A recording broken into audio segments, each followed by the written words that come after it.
Welcome back to another episode of Inside the Swing.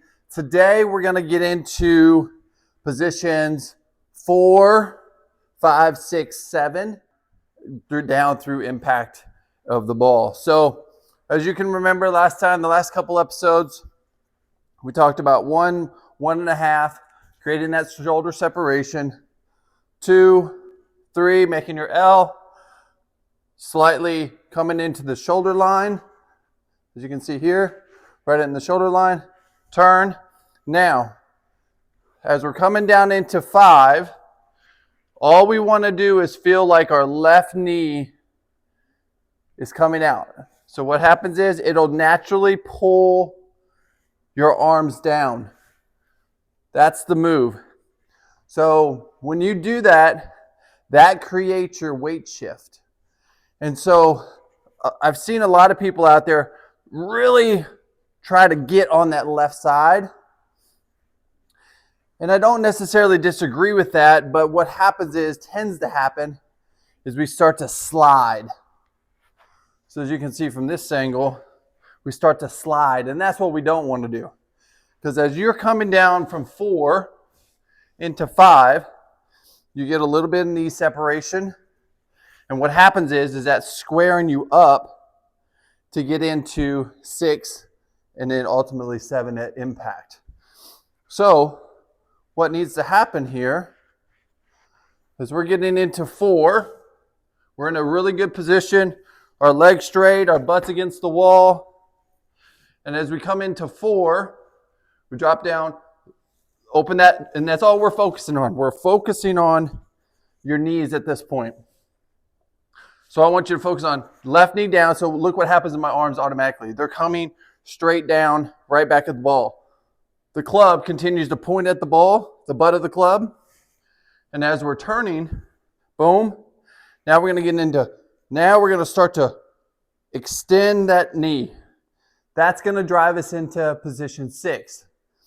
At that point, all you're wanting to think about is turning that belt buckle. And that's what's going to get us into 7. As you can see, my weight is 80% on the left. And then we're going to get into 8, 9, and then the finish, 10, right? Once again, we'll go through all the positions very, very slowly. 1, separation of shoulder and hips. 2, our legs start to move. We're going to keep our face square. Hand is basically, glove is pointing still at the ball. Going to come up to 3. Now the butt of the club is pointing at the ball. Shaft is in shoulder line. Now all we're doing from here is we're turning, legs straightening, butt still against the wall, right? So that puts us in a really good position at the top. Now, position 5, knee out. So I keep switching sides, but I want you to see it. So knee out. That brings the hands down. Now, straightening of the leg. That gets us to 6. And then belt buckle gets us to 7. And then 8, straighten out, right? So that should get us left of target. So if we had a line here, 1, 1.5, 2. So you can see it's still square. 3 to L, that's on the shoulder line. 4, butts against the wall, legs slightly straight, right? Left knee is down. Now, left knee comes out, which brings us to 5. Now, the club is just following along. We're not doing anything with our hands right here, right? So hands are just following along. Straightening of the leg, that gets us to 6. And then turning of that belt buckle gets us to 7, 8, and eventually 9, which is basically the release of the club. So it's very, very important to so many of us think about what the club head is doing, right? So that's what we get lost in. We get lost in manipulating the club head with our hands, with our shoulders. We're trying to do so much with our upper body. And what we really need to be focusing on is from our knees to basically our torso, or to our midsection. Because the only thought process that I have starting out is I want to take those hands straight back, which creates that separation again.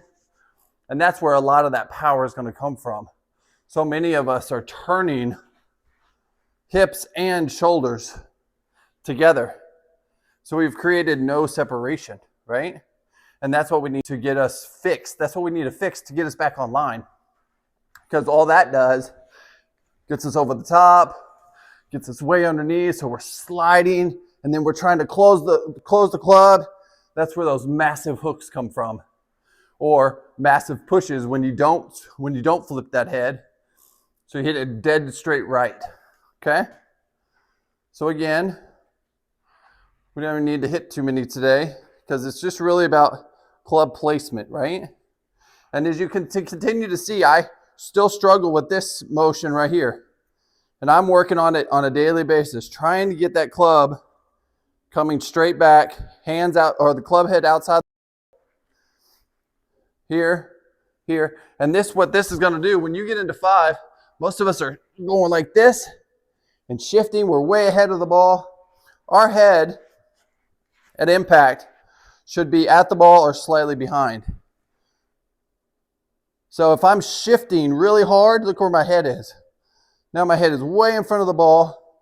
I'm shutting the face, or I'm opening it up, so that's creating this, but most likely you're coming over the top, creating that big banana slice. So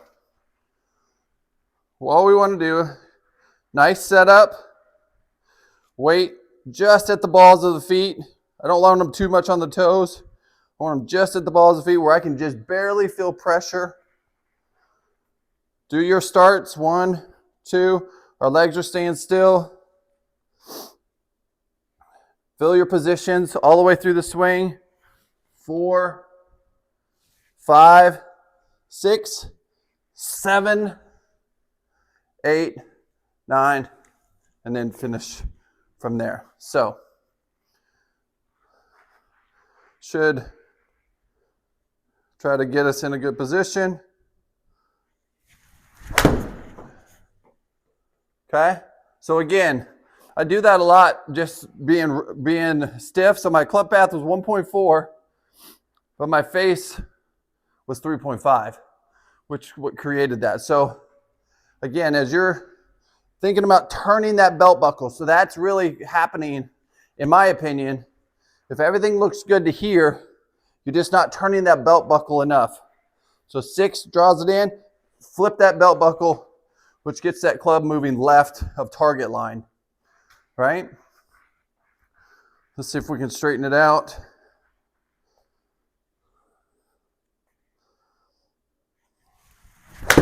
Oh, that was even worse.